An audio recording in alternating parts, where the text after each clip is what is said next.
Watashi wa LPK Budi Agung Binatara no Sensei desu. Nancy desu. Hai, minasan, kyou wa Daisanka no bunpo o setsumei shimasu. Ya, hari ini saya akan menjelaskan materi bunpo yang ada di pelajaran ketiga. Hai, mazu ichiban. Koko, soko, asoko. Ini merupakan kata tunjuk dari satu tempat. Tsugi, 2番. Kochira, sochira, dan achira. Ini adalah merupakan kata tunjuk untuk menunjukkan satu arah. Tsugi, 3番. Kata benda satu, partikel wa, kemudian kata benda duanya merupakan satu tempat, kemudian ditutup dengan des. Ini adalah kalimat untuk menunjukkan posisi dari suatu kata benda. Tsugi, 4番. Kata benda satu, kemudian ada partikel no, kata benda dua, des. Ini adalah menunjukkan kalimat produk buatan atau produksi dari satu perusahaan atau satu negara. Hai, minasan, kita langsung bahas pola kalimat yang pertama dan yang kedua secara langsung ya. Di sini kita lihat ada ichiban, yaitu ada koko, soko, dan asoko. Koko, soko, asoko ini merupakan suatu kata benda yang digunakan untuk menunjukkan suatu tempat. Tsugi, 2番. Ada kochira, sochira, dan achira. Kochira, sochira, dan achira ini merupakan suatu kata benda yang digunakan untuk menunjukkan suatu arah. Juga sebagai bentuk sopan dari koko, soko, dan asoko. Jadi kochira, sochira, dan achira adalah bentuk sopan dari yang ini, dari koko, soko, dan asoko. Kemudian posisi dari nomor 1 dan nomor 2 ini sama seperti yang kemarin sudah minasan pelajari di pelajaran kedua, yaitu kore, sore, dan are. Kita lihat di sini ada koko dan kochira. Ini posisinya sama dengan kore, yaitu dekat dengan si pembicara. Kemudian ada soko dan sochira. Ini posisinya sama dengan sore, yaitu dekat dengan si lawan bicara kita.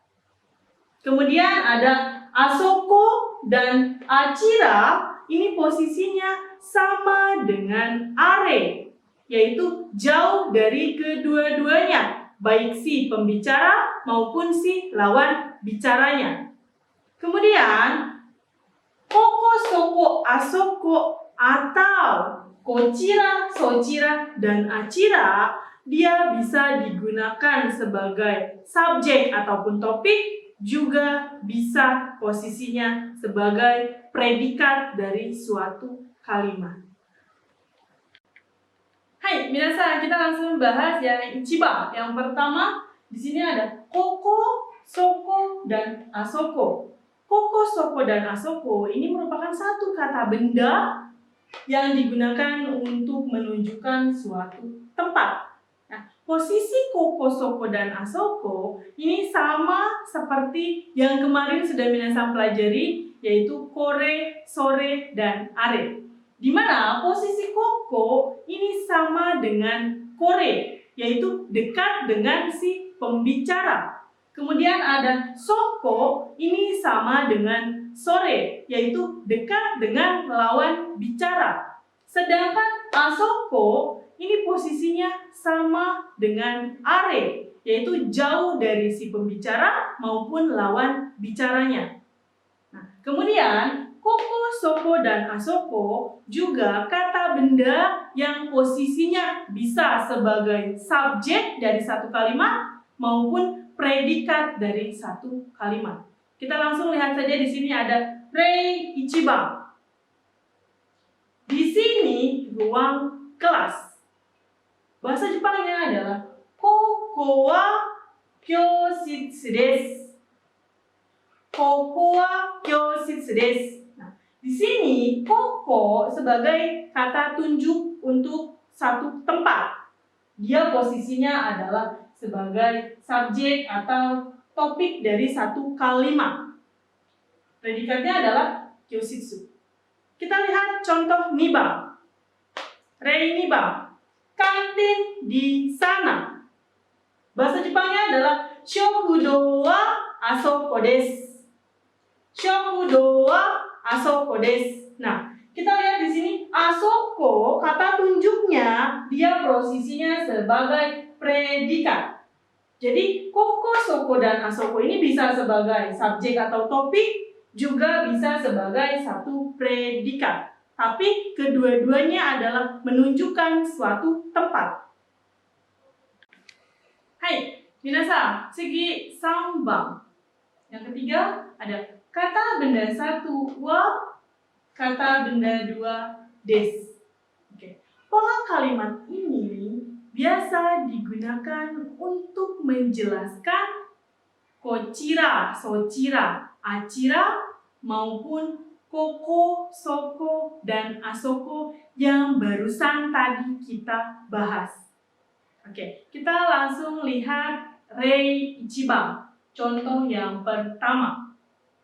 Di sini ruang kelas. Di sini ruang kelas. Bahasa Jepangnya adalah koko wa kyoshitsu desu. Koko wa kyoshitsu desu. Nah, di sini koko sebagai kata tunjuk satu tempat, dia sebagai topik atau satu subjek. Ya, di sini bisa minasan masukkan koko atau soko ataupun asoko. Kemudian kita lihat contoh yang kedua. Niba. Toilet di sebelah sana. Bahasa Jepangnya adalah otearai wa achira desu. Otearai wa achira desu. Nah, di sini otearai ini sebagai tempat, kemudian di sini ada achira. Achira ini menunjukkan satu arah, sebelah sana. Ini juga dia posisinya sebagai predikat. Jadi bisa minasan bolak-balik posisinya antara koko, soko, asoko ataupun kochira, sochira, achira. Dia bisa sebagai subjek, juga bisa sebagai satu predikat. Hai, minasan, kita langsung bahas untuk kalimat tanyanya. Di sini ada kalimat tanya yang pertama, ichiban. Si X bertanya kepada si Y. Toilet di mana? Bahasa Jepangnya adalah toire wa doko desu ka? Toire wa doko desu ka? Si Y menjawab toilet di situ. Bahasa Jepangnya adalah toire wa soko desu. Toire wa soko desu. Nah, minasan bisa kita lihat di sini kalimat tanyanya menggunakan kata tanya doko. Di sini penggunaan doko adalah untuk menanyakan satu tempat di mana. Misalnya di sini adalah toilet di mana. Nah, seperti itu. Tapi doko juga bisa digunakan untuk menanyakan keberadaan dari seseorang. Kita lihat contoh niba. X bertanya kepada Y. Saudara Yamada di mana? Bahasa Jepangnya adalah Yamada-san wa doko desu ka? Yamada-san wa doko desu ka? Si Y menjawab di ruang kelas. Kyoshitsu desu. Kyoshitsu desu. Nah, di sini doko juga bisa digunakan untuk menanyakan keberadaan seseorang ada di mana. Tapi jawabannya bukan menggunakan koko, soko, asoko, tapi bisa kita sebutkan ruangannya. Misalkan ada di ruang kelas atau di toilet, misalnya seperti itu. Hai, minasan, kita langsung ke kalimat tanya yang ketiga, sambang. X bertanya kepada Y, ruang kelas di sebelah mana? Bahasa Jepangnya adalah kyoshitsu wa dochira desu ka? Kyoshitsu wa dochira desu ka? Di sebelah sana. Achira desu. Achira desu. Nah, minasan, di sini ada penggunaan dochira. Dochira ini adalah untuk menunjukkan arah. Di sebelah mana? Maka jawabannya sebelah sana. Misalnya seperti itu. Kita lihat kalimat tanya yang keempat atau yonbang. X bertanya kepada Y, toilet di mana? Otearai wa dochira desu ka? Yang menjawab di situ. Soko desu. Soko desu. Minasan, kita lihat di sini ada penggunaan dochira, tapi artinya adalah toilet di mana. Nah, maksudnya adalah dochira ini juga adalah bentuk sopan dari doko. Misalnya dalam kalimat nomor 4 ini, gambarannya adalah si X ini adalah anak muda yang bertanya kepada si Y yang sebagai orang tua. Jadi dia menggunakan bentuk sopannya. Toilet di mana? Dia menggunakan bentuk sopan dari doko. Maka digunakanlah dochira. Ketika minasan menggunakan bentuk sopan, maka di sini pun menggunakan bentuk sopan yaitu otearai. Kemudian karena dia si Y ini sebagai orang tua, misalnya menjawabnya bentuk biasa yaitu soko desu. Soko desu. Seperti itu juga boleh. Atau misalnya si Y pun menjawab dengan bentuk sopannya, misalnya achira desu. Seperti ini pun boleh. Hai, minasan, mondai ga arimasu. 1 番. Kantor di sebelah sana. Kantor di sebelah sana. Dozo, kotae o kaite kudasai. Hai, sekai wa jimusho wa achira desu. Jimusho wa achira desu.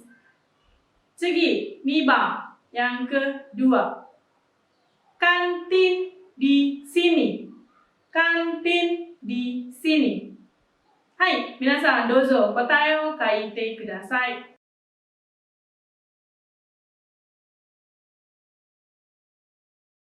Hai, sekai wa shokudo wa koko desu. Shokudo wa koko desu. Minasan, dou deshita ka? Dekimashita ka? Hai, minasan, sugoi desu ne. Hai, minasan, kita langsung lanjut ke pola kalimat Yonban yang nomor 4. Di sini ada kata benda 1 no, kemudian kata benda kedua. Ini adalah pola kalimat yang menunjukkan produk buatan. Di mana kata benda pertamanya ini adalah suatu negara, atau satu perusahaan, atau suatu merek. Kemudian kata benda keduanya ini adalah produknya atau bendanya. Kita lihat Rei Ichiban. Ini mobil buatan Jepang.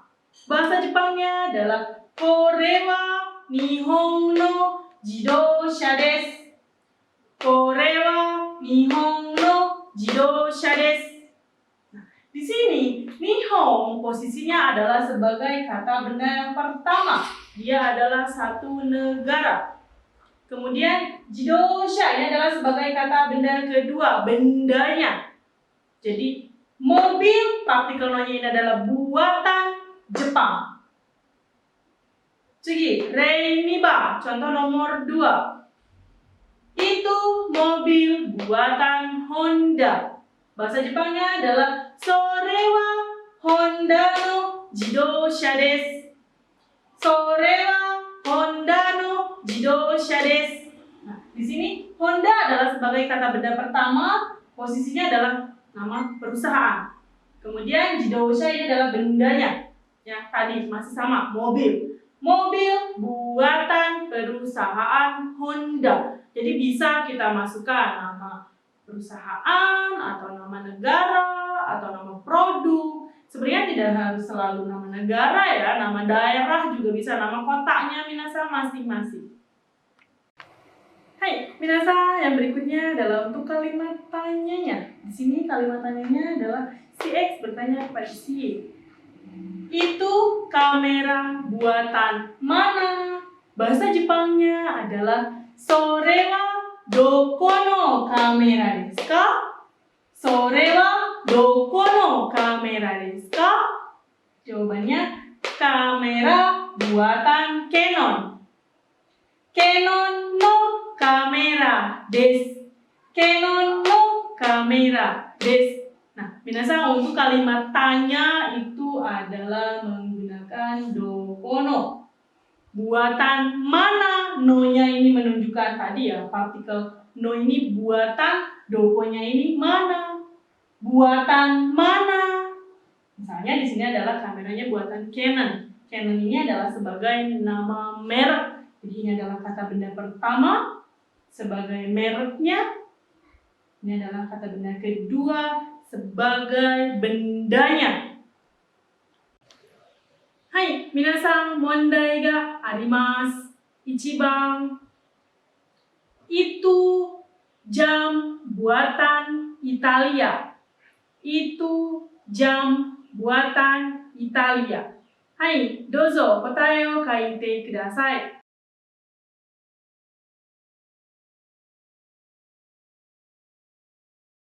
Hai, sekai wa sore wa Italia no tokei desu. それはイタリアの時計です。次, 2 番yang kedua. Ini sepatu buatan Indonesia. Ini sepatu buatan Indonesia. Hai, dozo kotae o kaite kudasai.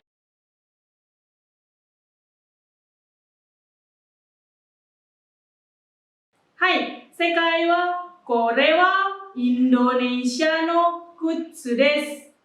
これはインドネシアの靴です。皆さん、どうでしたか？できましたか？はい、皆さん、すごいですね。はい、皆さん、今日は第3課の文法を全部説明しました。わかりましたか？どうぞ。自分で例文を書いてください。わからないことがあったら先生に聞いてください。Hai, minasan, saya sudah menjelaskan semua pola kalimat yang ada di pelajaran ketiga. Apakah minasan paham? Silakan minasan membuat contoh kalimat dari pola kalimat yang sudah kita pelajari tadi. Jika minasan ada pertanyaan, silakan tanyakan kepada senseinya masing-masing. 皆さん頑張ってください。じゃあまたね。